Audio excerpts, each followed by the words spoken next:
Unbelievable. Unbelievable talaga, no? Hindi ako makapaniwala na ako pa talaga ang nagtanim nito, no? Tingnan nyo po. Wow.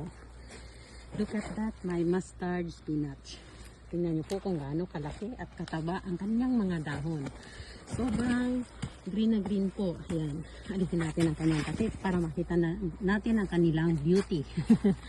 Ang gaganda nila, no? Oh, kasing ganda ng nagtanim. Joke. Ayan po.